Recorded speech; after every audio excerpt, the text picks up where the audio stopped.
Mr. Roach, are you able to go back to room number one and have your client come to the main session? Yes, Your Honor, I'm sure I can. Let me try it. All right, thank you.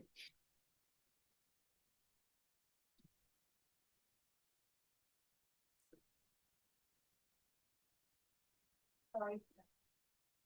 I just saw you corner my eye. I think you're George is something that he has over his chair, like the scale of justice. Oh, yeah. Very well placed.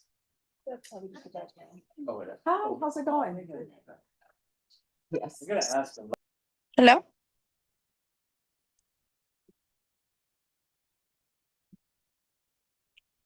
Hello? All right, hello, just give us a moment. Your attorney is coming back into this room. Okay, yes, I heard him and then it went over here. Okay.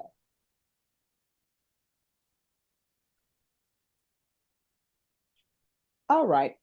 Thank you. All right, the court is calling 2025 CR 015168, State versus Rosalind Torres. Can I have parties announced? Ready for the state? Jose Rocha from Store is ready, Your Honor. And are you Miss Torres? Yes, ma'am. All right, Miss Torres, you have a right to appear in person.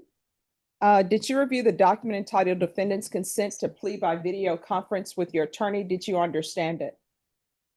Yes. And did you electronically sign it? Yes, ma'am.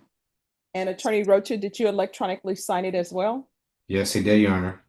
Court will find that defendant has knowingly and voluntarily consented to appear by video conference. Ms. Torres, did you review the application for deferred adjudication with your attorney? Did you understand it and electronically sign it? Yes, ma'am. Did you review the true bill of indictment with your attorney? Did you understand it? Yes, ma'am. Counsel, do you waive the reading of the indictment? We do, Your Honor. State, are you proceeding on the indictment as presented? We are, Judge. Ms. Torres, did you review the court admonishments with your attorney? Did you understand it and sign it in all the appropriate places? Yes, ma'am. Did you understand you're charged with fraudulent use of possession of identifying information less than 5 items as a state jail felony? Yes. Range punishment is anywhere from 180 days up to 2 years in the state jail facility and up to $10,000 fine. If you have a plea with the state, the court does not have to follow your plea. If for any reason the court does not follow your plea and gives you more than you bargained for, the fact that you entered a plea will not be used against you and you will be allowed to withdraw your plea. Did you understand? Yes, ma'am. You have a right to jury trial, a right for you or is the state will silent. By entering this plea, you're giving up those rights. Did you intend to give up those rights and enter into a plea in this case? You broke out. I'm sorry. Did you intend to give up those rights and enter? Oh, yes, ma'am. Did you understand that the court grants your application for deferred adjudication if for any reason your deferred adjudication is revoked? The court can find you guilty and sentence you up to 2 years in the state jail facility? Yes, ma'am. Counsel, has your client been able to provide any defenses? She has. Do you believe she has a rational as well as a factual understanding of the charges against her? I do believe so. Do you believe she's currently competent and was legally sane at the time of the offense? Yes, Judge. Ms. Torres, has anyone threatened you, coerced you, or placed you in fear to get you to enter the plea? No, ma'am. Anyone promised you anything other than the plea? No, ma'am. Are you satisfied with the way you've been represented? Yes, ma'am. If you're not a U.S. citizen, by entering this plea, you will be deported, denied naturalization, and re-entry. Did you understand? Yes, ma'am. Court will find that defendant has knowingly and voluntarily waived her right to jury trial. Did you review the plea bargain page with your attorney? Did you understand it? Yes, ma'am. According to the plea, punishment is to be assessed at $1,000 fine probated. State recommends deferred adjudication. They're taking in consideration 2025 PF 36626, 2025 AL 012439, and there's to be restitution payable in the instant case to the complainants. Did you understand that to be your plea? Yes, ma'am. Defense, is that the plea? Yes, Your Honor. State? It is the plea, Judge. Did you review the waiver of appeal paragraph with your attorney? Did you understand it and sign it in both places? Yes, ma'am. By signing that, you're waiving your right to appeal. The only items that can be appealed are written pretrial motions that have been filed, heard, and ruled upon by the court. Did you understand? Yes, ma'am. Counsel, are there been any such motions? No, Your Honor. Outside the agreement, the state is recommending that your community supervision be for a term of 2 years. There be 100 hours of community service restitution. There's to be no contact with Alexis Smith, the felony theft course in MRT. Did you understand those are recommendations from the state and the court does not have to follow those recommendations? Yes, ma'am. Then to the offenses charged, how do you plead? Guilty, not guilty, or no contest? No contest. State any evidence. Judge, you have to take exhibit number 1 and all attachments. No objections, Your Honor. All right, did you review the document entitled waiver and stipulations with your attorney? Did you understand it and sign it in all the appropriate places? Yes, ma'am. Again, did you understand you have a right to jury trial, a right for you or your attorney to cross-examine and confront any witnesses the state will call and the right to remain silent? Yes, ma'am. Did you understand that today the state will be presenting evidence in the form of witnesses' statements and police reports, but most importantly, there will be no live testimony? Did you understand? Yes, ma'am. Court will find that defendant has knowingly and voluntarily waived and consented to stipulation of testimony and stipulations. Court will accept into evidence states exhibits 1 and attachments and review the same.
All right, after reviewing states exhibits 1 and attachments, the court will find there is sufficient evidence to find you guilty. The court will defer finding of guilt as you apply for deferred adjudication.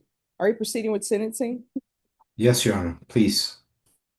All right, so the first question I have with regards to restitution, from reading through it, it appears that the check wasn't, no funds were given in exchange for the check.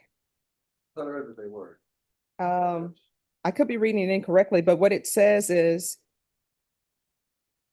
let me see.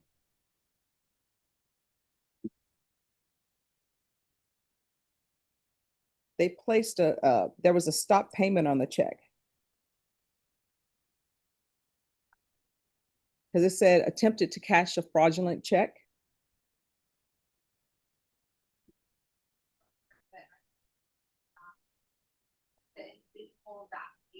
That the check was made out to was made whole, and the bank was the one that had to cover the fund. Okay.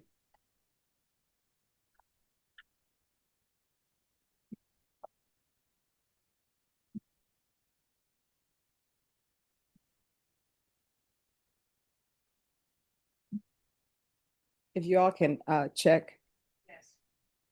and I will read again.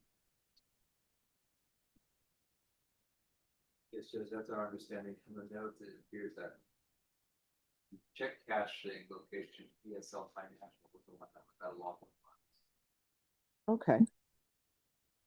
So, all right, let me just read.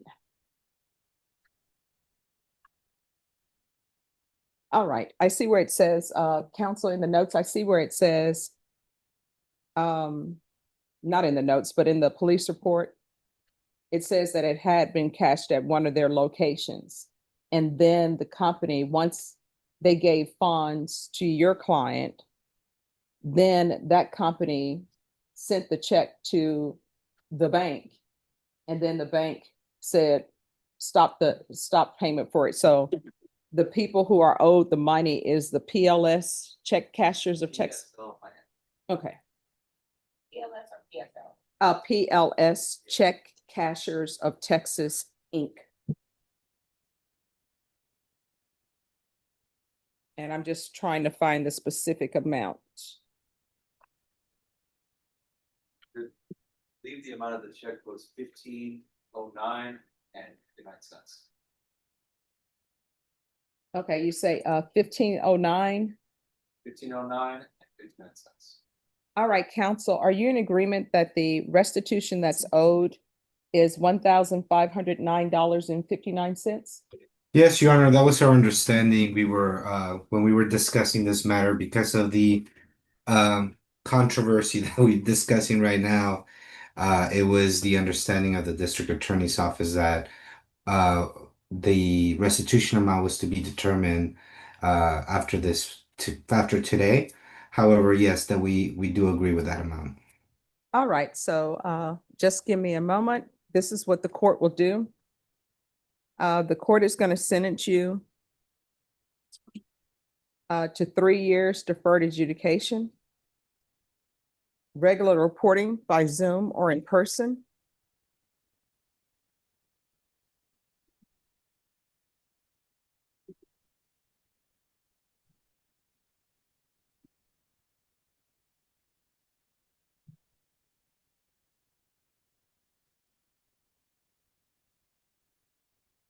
regular random UAs, proof of employment.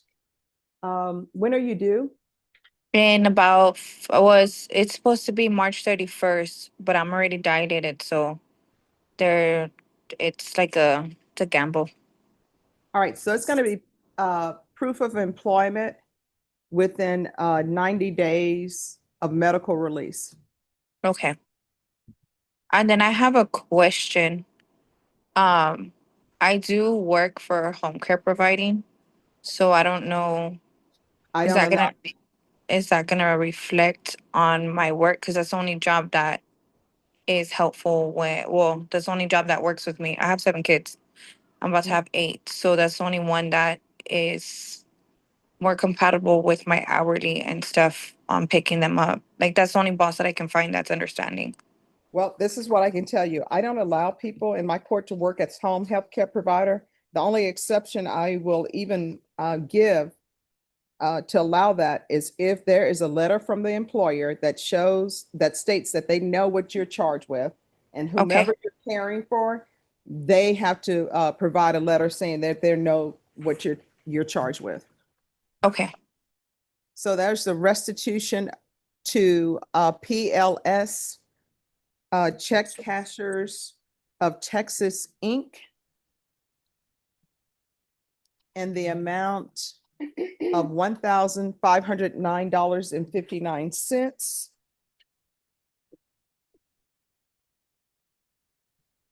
Take into consideration 2025 PF 36626, 2025 AL 012439, 100 hours of community service restitution. You okay, Cindy?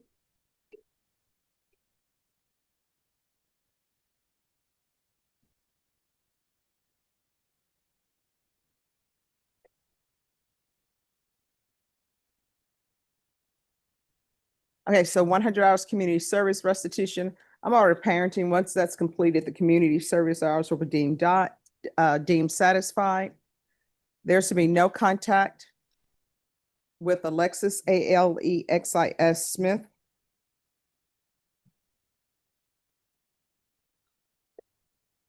And I'll order all right, does she need the felony theft course? Judge, one of the cases being TIC is theft. All right, felony theft course. Field visits 1 time per month for 6 months. Probation, is there anything else? I received 2 different names for the restitution. Can you just verify who the restitution is going to, please? It is P as in Paul, L as in Lane, S as in Stephanie, Check Cashers of Texas, INC. Thank you. Thank you. Nothing else, Judge. Is there anything else you need from the court in order to be successful? Do you need anything else from the court? Your Honor, just for clarification purposes, Will the 90 days also apply for all the other requirements for probation after she's been discharged? I just don't want to make sure that she's not set up to fail. Oh, what she'll need to do, she'll need to provide a medical documentation from probation if she's not able to do this. And I will tell you, in this court, probation is understanding. They know she's about to give birth. And if there's an issue, counsel, you can come in and discuss it with the court. Thank you very much, Your Honor. I just wanted to make sure that she understood that and we were clear on that end. And then Vashon, she's only allowed to work with home health care, and I'll only consider it if she provides documentation from her employer that they are aware of this charge, and for whomever she's providing the services to.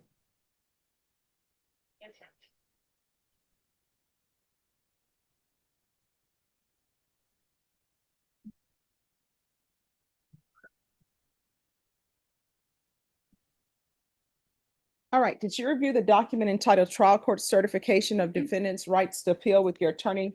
Did you Yes. understand and electronically sign it? Yes, ma'am. All right, because this is plea bargain agreement, because I followed your plea bargain agreement, and because you waive your right to appeal, you do not have the court's permission to appeal. All right, in this court, communication is key when you're on probation. Let probation know if there's an issue. Okay, thank you. I appreciate it. You're welcome. I'm going to send you and your attorney to breakout room number 2. Probation will come in that room and speak with you. Okay, thank you. You're welcome. Your Honor, after I've been sent to the breakout room, may I be excused? Yes, you can be excused from that room. Me, can I be excused? Yes, that's what I said. I'm so sorry. No worries, Your Honor. Thank you very much. You have a Have a good good one. afternoon. Thank you. TSC case.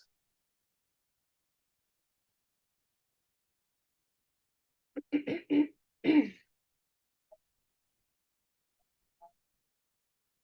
forgot to ask if that's a background or not. Who else is ready? The last one. Okay. All right, come forward.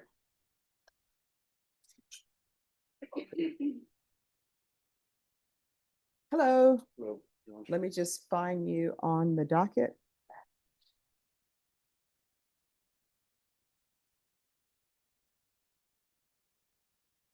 Fernando Rodriguez, right? Yes, Robert. It's on the front page. All right.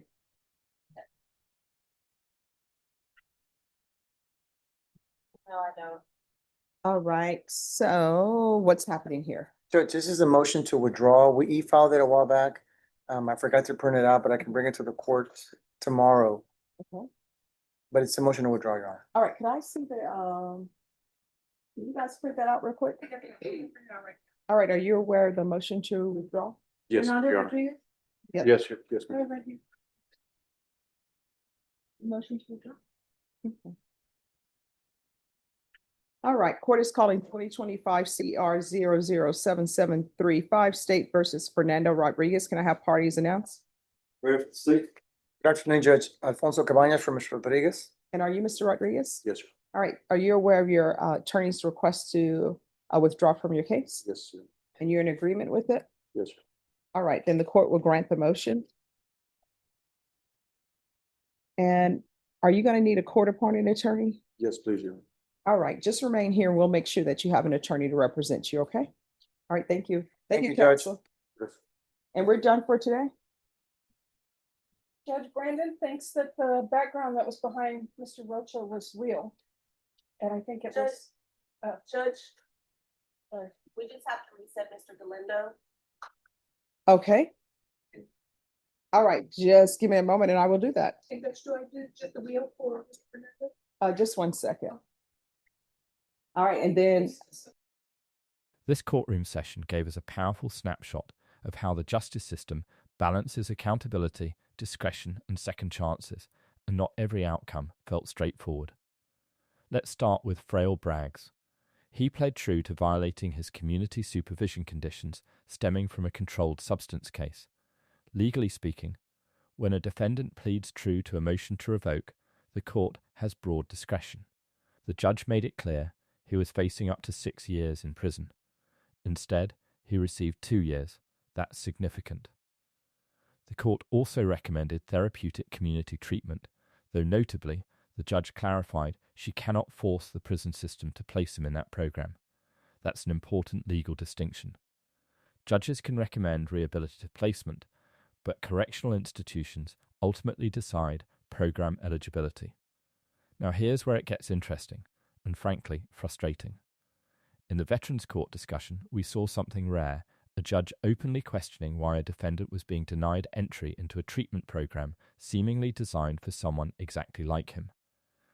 The defense presented documentation tying the client's mental health struggles to military service. A board-certified VA psychiatrist provided support, yet the state, acting as gatekeeper, declined admission. That raises a serious systemic question. If specialty courts exist to address service-connected mental health issues, what standards are being applied behind the scenes? Transparency in those decisions matters, especially when rehabilitation is the goal. The judge even stated, "We're supposed to be here for our veterans." That's not just commentary. That's judicial concern on the record. Then we shift to Rosalind Torres.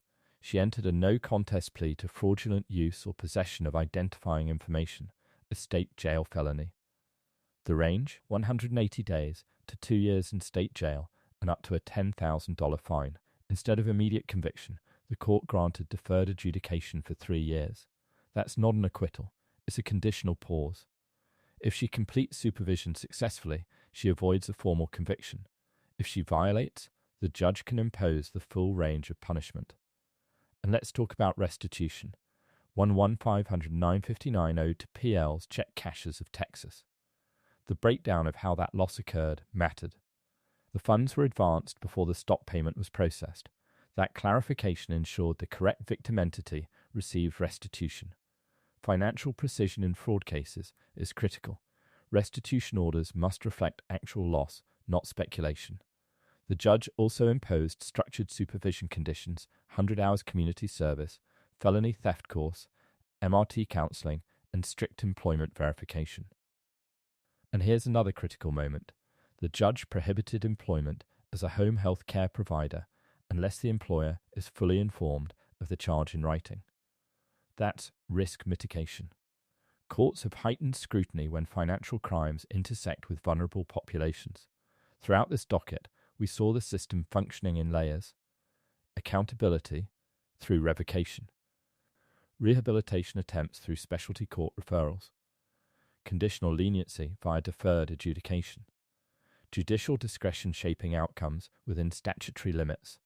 But here's the bigger question for you. Do you think the veterans' treatment denial was justified, or does that signal a breakdown in how specialty courts operate? Was 2 years in prison fair for the probation violation? And in the fraud case, is deferred adjudication an appropriate second chance or too lenient? Drop your thoughts below. These cases aren't just legal procedures, they're real lives pivoting in real time. If you found this case as eye-opening as we did, make sure to hit that like button, share your thoughts in the comments, and don't forget to subscribe for more jaw-dropping courtroom breakdowns.